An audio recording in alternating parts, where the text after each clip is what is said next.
Yo, what's good, guys? Welcome to the On Shift Podcast. Thank you guys for clocking in to episode 2. Today, we got the draft recap from round 1. Yeah. And then, obviously, biggest trade ever since Luka. Just kidding, not ever, but since Luka. We're going to break down the Giannis trade, what happens for the Bucks. You know, there's a few other people. You know, Jaylen Brown was in conference. We talked about Jaylen Brown a little bit. Obviously, the Heat. This is my boy. Introduce yourself again. I'm Dimitri Prince. Today we about to get into it. We about to deep dive in on some teams from the NBA draft. I'm gonna break down some things, and we're gonna talk about that, and then we're gonna talk about it finally being over. Giannis is finally out of Milwaukee. We're gonna talk about that, and then we got to take a break at some point. So we're gonna figure out where we're gonna fit that in for sure. Break. We'll get that lunch break to y'all, but first, kick us off with your thoughts on the draft. Let's hear them. Okay, it's been it was a crazy draft, guys.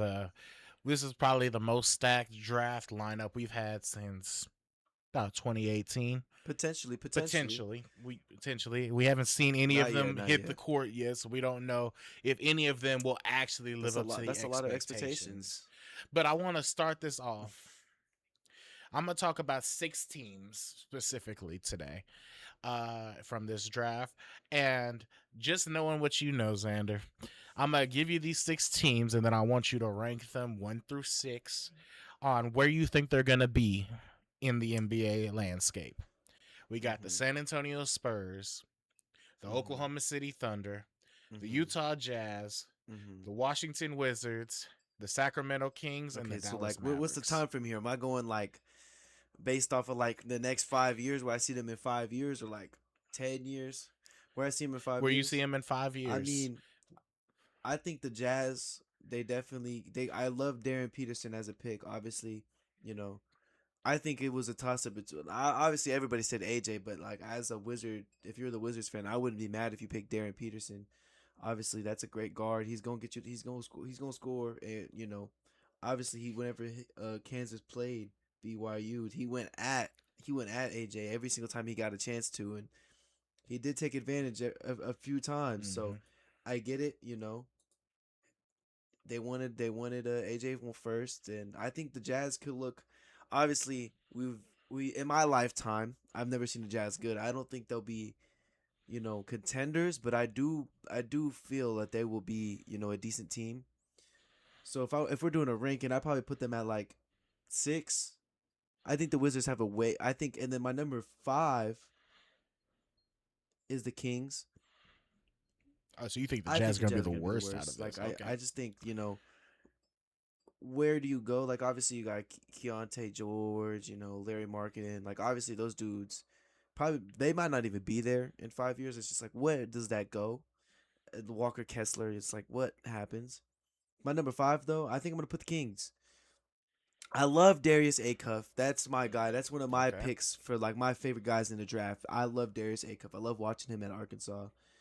It was especially during the tournament. Obviously, like I'm not gonna be the first guys. Like, I know everything about the draft. I know what I don't watch college. Like I do my research, you know, on the picks and the guys that are up there, and some of the smaller guys, like the people at the top 60. I'm gonna look at them, and obviously, and watch Madness. Everybody watches in March. But Darius Acuff caught my eye. Obviously, caught a bunch of people's eye. People love that guy. He went number 7 for a reason. But I think the Kings just have a kind of a curse, you know, like they're gonna take a step and then just take a step right back down. You know, obviously you had the De'Aaron Fox and Domantas Sabonis when they made the playoffs and they're doing good, and now neither of them. Domantas Sabonis is on the team still, but De'Aaron Fox leaves and now he's in the finals. Obviously, nobody wants to see that again.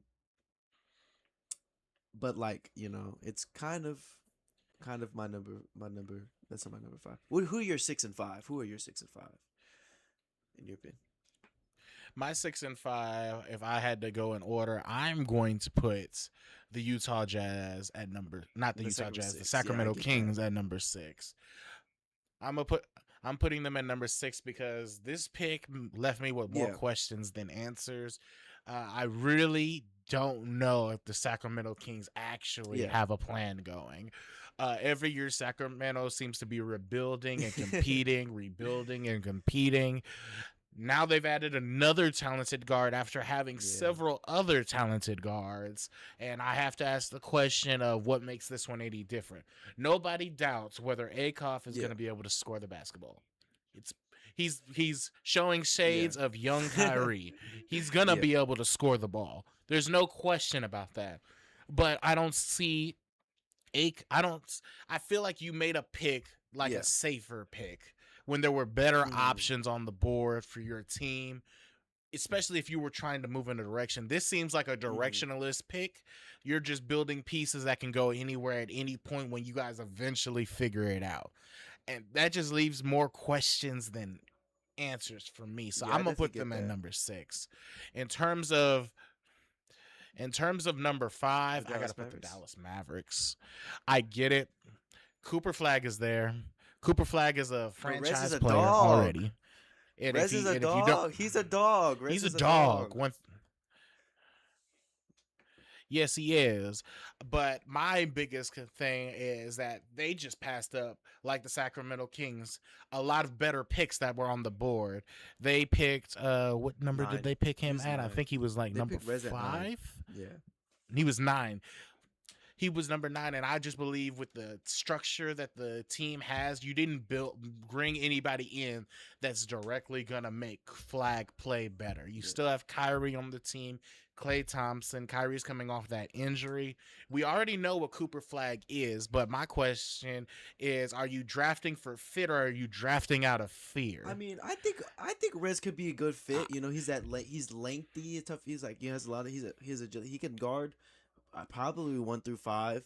Now the higher you go, the worse it's gonna be, obviously. But he's 6'9", you know. I think he has the abilities, you know. I just think, you know, the 3-point shot isn't there, and I think Cooper Flag does need that a little bit, obviously. But like obviously, you know, Derek Lively is coming back. I don't know to what extent Derek Lively is gonna be. Obviously, Kyrie, he might not even stay. We don't know what's gonna happen there. That's why, and personally, the Mavs are 4 for me. The Mavs are number 5 for me because it doesn't feel like they're maximizing their championship window. You already have the franchise piece. You're not moving in the direction of getting the next piece, the supporting cast, and that's why they're number 5 for me. Moving on to number 4.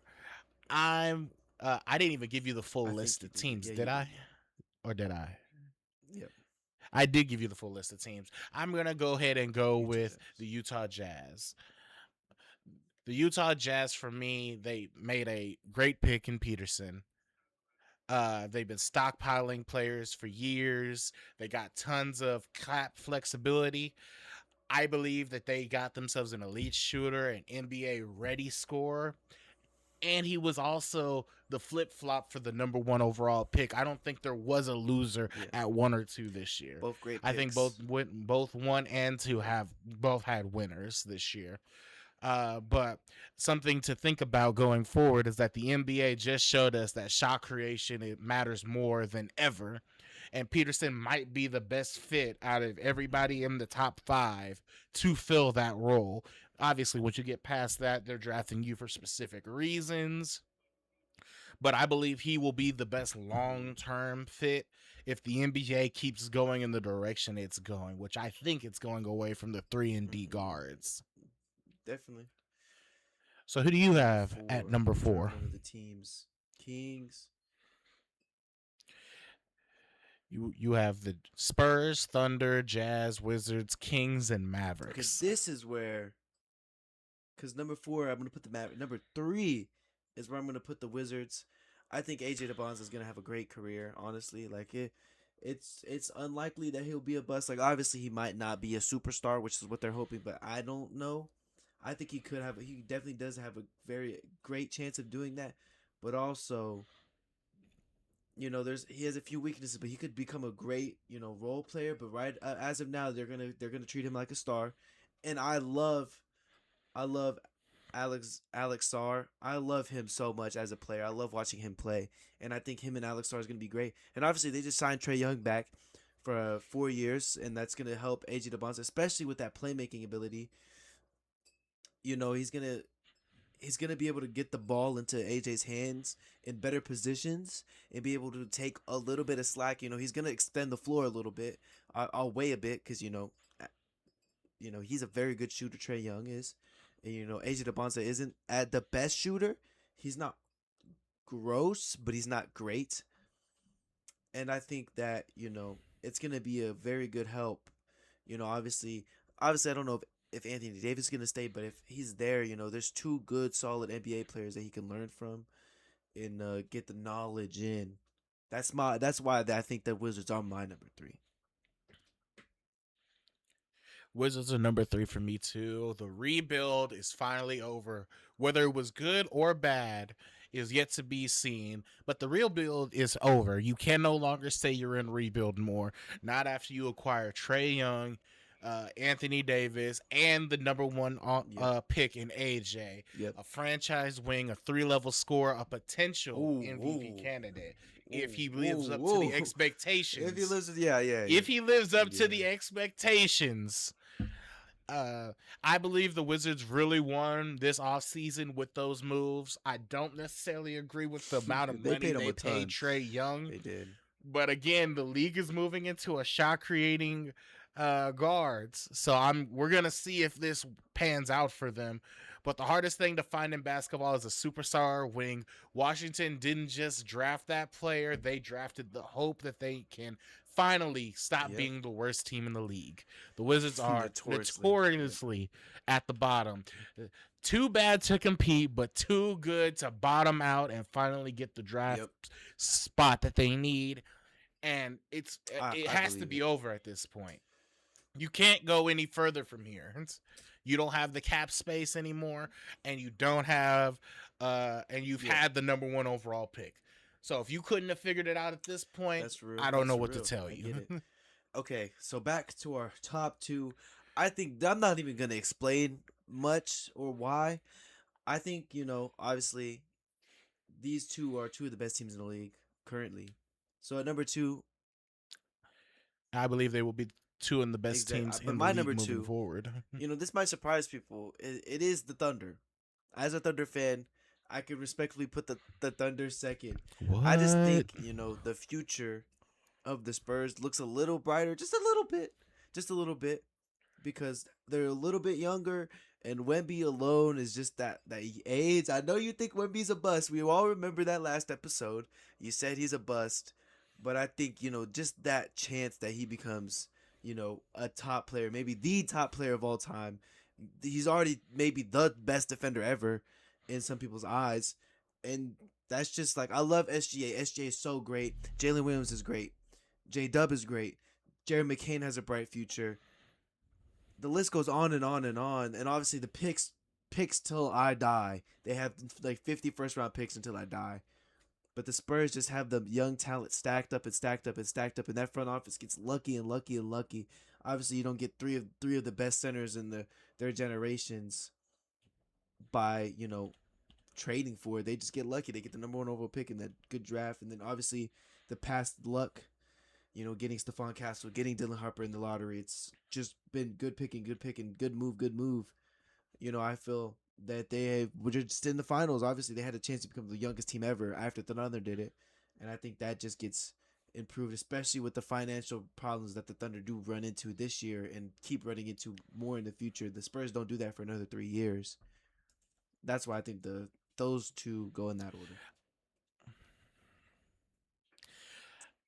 What you just said at the very end is why San Antonio, to me, is in number 2 for me. The Spurs are not in financial trouble yet, but they will be soon enough. Eventually, Victor Wembanyama is going to ask to be paid like the best player in the world, even though I don't think he's there yet. I think he is. But I don't think he's there yet. But when it comes to San Antonio, what made San Antonio so scary in this draft is that unlike Washington, unlike Utah, unlike Sacramento, unlike any of the other teams that are drafting, they did not need a rookie sensation to save them. They were just saying, hey, let's take a risk here. What we got to lose? We already got the future. We got Dylan Harper. We got Victor Wembanyama. We got De'Aaron Fox. We got Stephon Castle. We have everything we need to win right now. We have championship level expectations. Let me just take a shot in the dark right now. Let me go ahead and just shoot the lights out and see what happens. And the Spurs are officially the only team in my eyes, with the amount of picks that they have been able to maintain and how young they are. I believe it's between the Thunder and the Spurs. I believe they're going to be getting in each other's way for who's going to be the next dynasty for the next 10 years. It's going to go back and forth for a long time until one team eventually loses a big star. Whether that be number one's leaving or number two's leaving. But I believe the Spurs in their future right now are in one of the most advantageous spots to be in. Only followed by my number one team, the Oklahoma City Thunder. The Thunder are the definition of the rich just get richer. Every single time you look, Sam Presti's got a brand new pick. He's got 2 more first round picks coming in 2031. He is the greatest GM of all time. I don't think that's an exaggeration at this point. With the Thunder, the current state, you have SGA, you have a championship core, a championship winning core. You have a mountain of draft picks. Most teams draft hoping to find a star. The Thunder drafts just because they can at this point. Definitely. The reason why the Thunder won in my eyes is that they don't need immediate help. I put that with the caveats. The cap is what they need help with, and drafting young talent allows them that cap space to keep the key pieces that they're trying to keep. Every pick is another aspect and another asset. Every prospect is just another lottery ticket. Let's see if I win another $300 today. You know what? I could use a little bit more pocket change. If there is, I just want to ask you, in your mind, is there any other sport or any other team that has a future brighter than the Oklahoma City Thunder? I mean, the only other team that I'm thinking of right now is the Spurs. But, not off the top of my head. They have draft capital till, we all know Scrooge McDuck swimming in the gold. That's Sam Presti and his draft picks, man. It seems like he just stacks and stacks and stacks. 1,000%. It's crazy. I see where you're coming from. Good arguments for both sides. I definitely get it. But I do have one question for you. Also, can I just talk about... Okay. Go ahead. We all have the draft. We all have our guys and are in the league currently, Like, we all have our type of brand that guys we like to watch play basketball. Like, I love those Derek White players. I love Drew Holiday. Who are your 3 picks in this draft that your favorite players in this draft? Your top 3. Whether you think they'll last in the league for 20 years or they might be a flash in the pan, or they just loved watching the way they play. Ooh, that's kind of hard.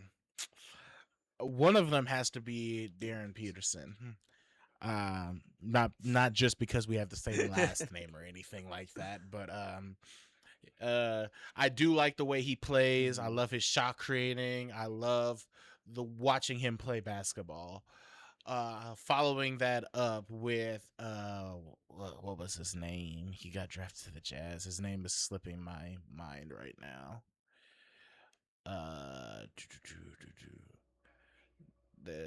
Acuff. I love watching him play. I'm very curious if someone is gonna come out of the blue and try to take Kyrie's spot for best shot creator of all time.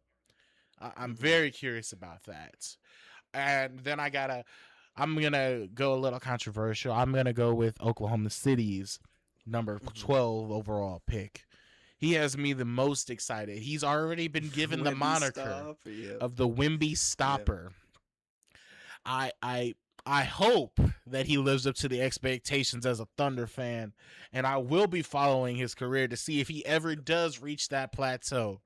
But But those are my top three that I'm putting the most precedence in. I believe Peterson has the best chance of potentially getting some accolades like an all-star appearance, potentially being in MVP conversations depending on how well he plays.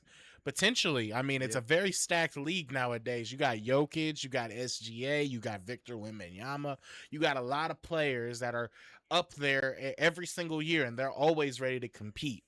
But those are my top three in terms of Oklahoma, in terms of who I'm going to be looking at. My top Who do three, you got your eyes on? my players that I'm watching, that I want to see.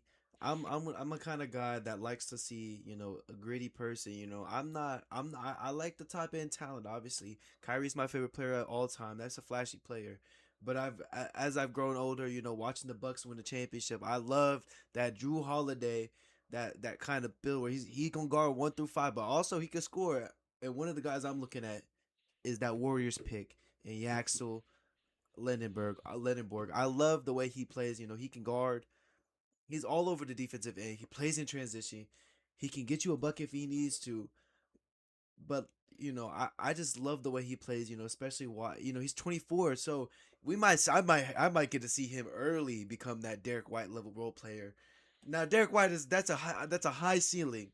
That's a high ceiling. You know, all star. But I love that. I love Yaxel, and I can't wait to see him play. Obviously, like you said, Darius Acuff. I love Yaxel. I love Yaxel. I love Yaxel. I just hope that the Warriors front office not being able to agree on that pick does not come and have history repeats itself. James Wiseman. As we know, the last time the Warriors had a high pick that they could not agree on, he is no longer with the Warriors right now. I'm not even going to name him. He's not with the Warriors right now. So I'm hoping that this will not be history repeating itself and that the Warriors can move on. But go on. Who are your two other players? You know, before the tourney, one of my coworkers does work in the NCAA, and she said one of the guys I'm looking at going into the tourney is Darius Acuff, and I was like, you know what? Let me go check him out. Let me see if she's talking, or she's just talking blowing air at me. Darius Acuff was a fun watch, and I've kept an eye on him ever since then. And I'm so excited to see him for the Kings. Obviously, you know, I don't know how it's going to work out, especially when they still have Zach LaVine and DeMar DeRozan and Domantas Sabonis all having to get touches. But I'm so excited to see what he does. And my last guy that I can't wait to see. Obviously, these are more higher picks, all in the top 11. But I really can't wait to see what Rez does. I was listening to a podcast and they were talking about how they were talking to the players, and every player said this guy when they work out with him, he's a dog, and that's Rez Johnson from Michigan. And I obviously I have two Michigan boys in there because these guys obviously won the national championship for a reason. I am super excited to see what Rez does, especially with his effort. He's obviously he's almost the same player as Yaxel. They got length. He can switch anywhere on the perimeter. He's a great athlete.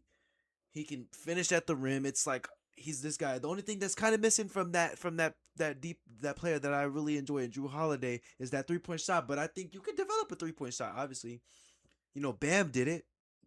Bam scored 83 with a 3-point shot. You know what I'm saying? But I'm super excited to see Rez in the league. So, yep. Yo, what's good, guys? Thank you guys for clocking back in for our final segment of the day. Obviously, everybody knows Giannis is finally not a Milwaukee Buck. Thank God. He's been wanting out, and he has finally forced his way out. So I want to open this conversation with obviously the Bucks. I think this is a great move. Obviously, you move on from a top 3 player in the league, in my eyes, or potential to be top 3. Obviously, he's not top 3 right now with the injuries, but you know, I think you get great options. Obviously, I think you're gonna probably move on from Tyler Hero. What do you think about it? Do you think they're gonna move on from Tyler Hero? I believe that they are in a position where they're trying to stack picks, and Tyler Hero is the only person that can bring you some draft capital. Yeah. So I'm 1,000%. You're definitely offloading Tyler Hero. There's several teams that will be interested in a 20-point shooter off from the 3-point line in this NBA, and a couple that come into mind right offhand. Detroit could immediately benefit from a Tyler Hero being on their team. 20 extra points to go with Cade, I believe, can help push them over the edge in the East. Get that. I mean, also another thing that the Milwaukee Bucks got, I really like Khalil Ware. As you may not know, I am also a Heat fan. That was one of the first teams I ever watched before I knew that my home state had a basketball team, because my parents were not big basketball fans. But then I found out that I became a Thunder fan. But I've always loved the Heat, and I still follow them to this day. You know, even if they're not as entertaining to watch. Obviously, with Bam being your leading scorer, that's not a fun watch until he scores 83 and you're watching the game. You're like, oh my god, I just watched Bam score 83. But Khalil Ware was a fun, and I like the way he's playing. He's played pretty decent, and he's a good young upcoming star. Jaime Jaquez Jr., also a player that I really enjoy. He's over there now. Obviously, he's a little older, but I think they got two good young guys, and obviously the picks.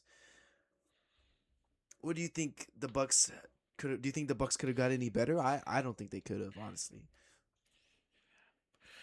I believe the Bucks put themselves in the worst possible position by being scared to lose their greatest basketball player of all time. I believe if the Bucks offloaded Giannis way back when you started imploding the team the second time, I believe that you should have moved on for Giannis. You moved off Giannis as quickly as possible. Giannis to me is the most protected player in basketball today. I don't know about that. I think, I definitely he's very protected. They definitely, especially after that 22 season when they got rid of, they moved on from some players. It's like, you lose Drew Holiday, in my opinion, without Drew Holiday, you don't have that championship. You could plug and play somebody there, but like you don't have Drew Holiday, I don't think you get there. You lose that, Chris Middleton's gone. It's like I think after you just trade Chris Middleton, you try to keep Giannis. It's like, I think, what are y'all doing? That's I kind of agree. He's definitely protected. I think, after the second blow up, Chris Middleton's gone. I think you should definitely try something else. But when I say Giannis is the most protected player in the NBA, I'm not just saying that Milwaukee kept him when they should have let him go. They let Giannis hold the whole franchise hostage for 2 team implosions. Now, granted, the first one worked flawlessly. You couldn't have asked for it to work any better. It ended with a championship. He got MVP. It was great. The moment before you even did the second implosion and seeing where the thing goes, I don't believe you should have let him hold you hostage again. You're the team that got held hostage and paid the ransom every single time. And I believe that's to your detriment. Now you're at the point where you're trying to play catch up. I'm fully expecting the Milwaukee Bucks to fall in the same category as the Washington Wizards were in. Team that was not good enough to win games, but also not terrible enough to get the good picks. Granted, the draft system is changing, but point still stands. They have no draft picks. They got rid of all their draft capital. They're still paying for a Damian Lillard who's not even going to wear their jersey. They also paid for Miles Turner, and that's, I don't know who would want to take Miles Turner, and it's also like, what do you get from Miles Turner? And like, obviously you're not going to keep him because I think he has 3 or 4 years left. I don't know his exact. Let me look at his exact contract. It's like $30 million though. It's like, who needs a center really? I don't know, the Blazers. Yeah. The Blazers maybe, but when it comes to how Milwaukee handled this trade, I think they made the best out of the bad situation that they put themselves into. Obviously, I'm expecting them to dish Tyler Hero. He's only on a 1-year contract remaining. So if they don't dish him out, I highly think they are wasting letting somebody walk for free. That shouldn't be walking for free. You're in no way going to be in a championship contention this year. Not even close. So I say get rid of every piece that you have that is worth a damn of keeping and move it on and try to recover some of that draft capital. Um, but The Miami switching Heat. Yep. gears to the Miami Heat, I also have a bunch of questions for the franchise themselves. I get it. Yep. You let Jimmy go. Well, you traded Jimmy away. Uh, Jimmy's no longer there. Bam had to take a tremendous stride going into this He next did. season, in which he He had did. an 83-point game against the Washington Wizards. Uh, uh, but you adding Giannis just seems to me like you adding hitting Control C and Control V with Bam Adebayo. You're getting two of the exact same players, and then you got rid of the one person that could have helped either of them. You got rid of Tyler Hero, which would have been a perfect fit for this roster that you have now constructed. Because as of right now, I'm looking at this team and I'm looking around the NBA at how difficult it was to be a guard in the Western Conference Finals and in the NBA Finals. Where's your ball handler at? Where's the person that's going to spread the floor out? Granted, Bam has proven that he could shoot in the past, but this past season, he took more shots than he's taken in his career and has only hit about 31% of the shots. When Giannis won the NBA championship, he at least had a Brook Lopez that was shooting at a 35% clip from three to help spread the floor out. And with you having two non-shooters who have to score in the same spot, I don't know how this is going to work. It's roster I mean, construction I think wise at the thing all. with the Miami Heat though is it's only time will tell. Obviously, you're gonna give them their year. Obviously, you just made a big trade. You're not gonna expect them to be immediate contenders the next year because you got to get their chemistry up. You have to get your roster up. You have to get your game plan and see how you fit together, what you should do. And I think they have that.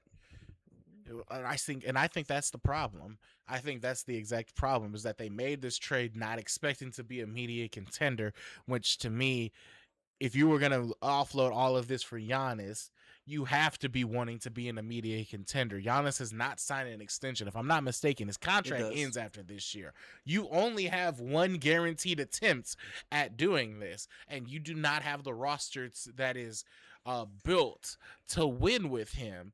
Uh, I just don't see it right now. Now, granted, this team is going to be a Exactly. Yeah. monster on defense. But also, I think Insane on defense. There will be But no also, I have to think baskets scored in the the free paint. agency hasn't started yet. There's a bunch of players there that you could add. Like I'm pretty sure.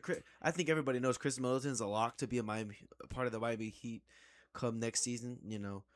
Just the way they work and that spreads the floor, helps spread the floor. A lot, not just a little bit, a lot. Andrew Wiggins he might get ignited. Since like, oh yeah, we actually have a chance at doing something great over here. And I think he might, if he even shows a glimpse of what that 22 finals run looked like. I think you have a way better chance. Now that guard that guard play is the big question. I don't, not off the top of my head, I can't name you the top free agency guards, but know I don't know that you need such a I don't even know if you need an all-star guard. Giannis does a lot for you, you know. Like I think when you say control V, control C, control V, I'm like I don't know if I see that because Giannis is definitely a different player than Bam. Bam is great, but Giannis is just another level. It's I just think that I think free agency is just gonna come in, and obviously you can still make more trades. That's where I see them making their moves. I see more trades potentials, and a lot has been yet to be seen. I've heard that rumors that Miami is interested in a Klay Thompson, which I do think is a move in the right direction. He is still not a primary ball handler, but he does that give you that person that forces you to space the floor out. Because if I'm going against the current day Miami, I'm just paint sitting Yeah, the entire game. Everybody just come behind the 3-point line. We're gonna see if they can beat us with the 3-point shot, and I'm willing to bet that they can't. um, but in terms of the Miami Heat, I just have there's a lot to be seen that needs to be done. Miami doesn't have very much cap room left. They have about 18 million in cap space right now. So I don't know what type of premier guard distributor that you can get from free agency. I think the only person, I think a big key part if they want that guy back, they could probably try to sign back Norman Powell, but that only band-aids the wound, I feel. But yeah, I think you bring up some good points about the guard. But I think we just got to give them their year, see how they gel, what they do. And I think come year 2, if they can sign Giannis back, which I think they could definitely do if they show something to him. But I think that could show us in maybe 2 years we'll see the Heat, maybe even the finals again, or maybe competing. But there's one more person I want to talk about before we have the clock back out and we get to go home and relax. And that is the Celtics and Jaylen Brown. Mm-hmm. I think one of the big things, especially when you swing and miss on such a big trade in Giannis, I think Jaylen Brown, now that's the question. He's a very outspoken guy. Very, very outspoken. And I want to know your thoughts. Like, what do you think the Celtics feel, or do you think Jaylen Brown is gonna, talk out about this? Like, what do you think? Would you see? If I'm in the position of Jaylen Brown, I'm requesting a trade, because this is not the first time that you've put me on the trade blocks for a player that you deem better than me. But this is the second time that you've put me on the trade block in general. You put me on the trade block for a Kevin Durant, now a Giannis. I very clearly know at this point that you don't value me on your team, despite the fact that I overperformed in this year to get us to second ranked in the Eastern Conference. I overperformed in the finals, because without me, we don't win that finals. I overperformed in becoming your finals MVP, and yet it's still not my team.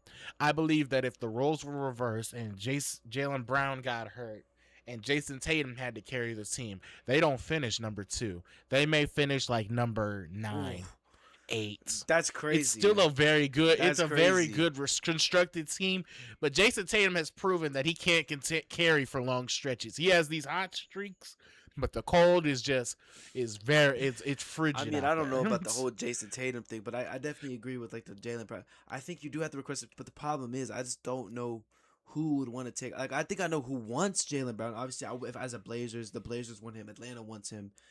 But what can those teams give? That the Celtics would want.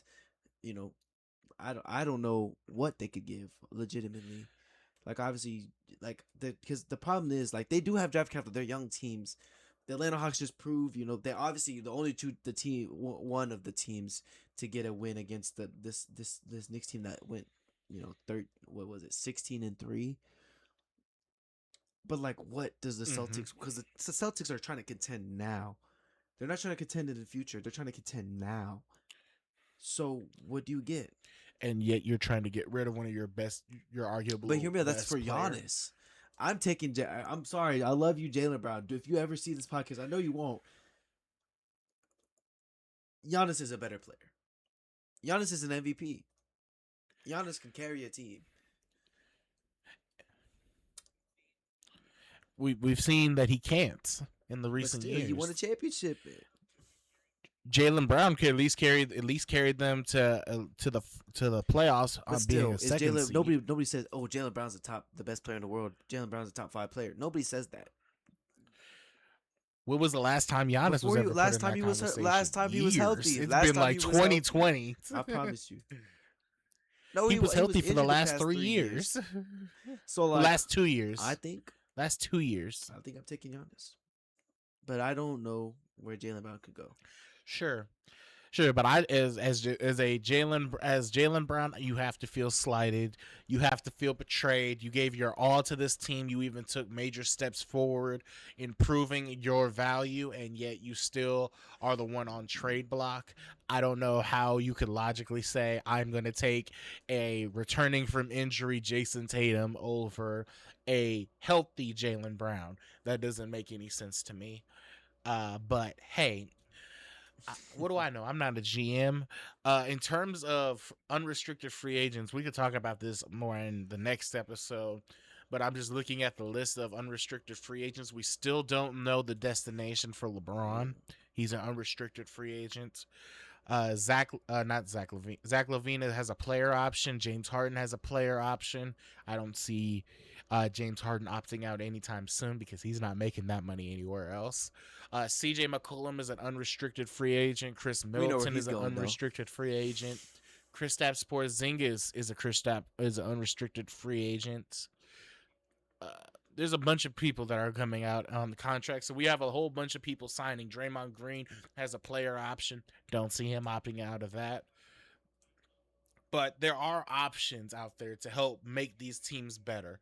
Biggest name being LeBron James. I don't see him staying in Los Angeles.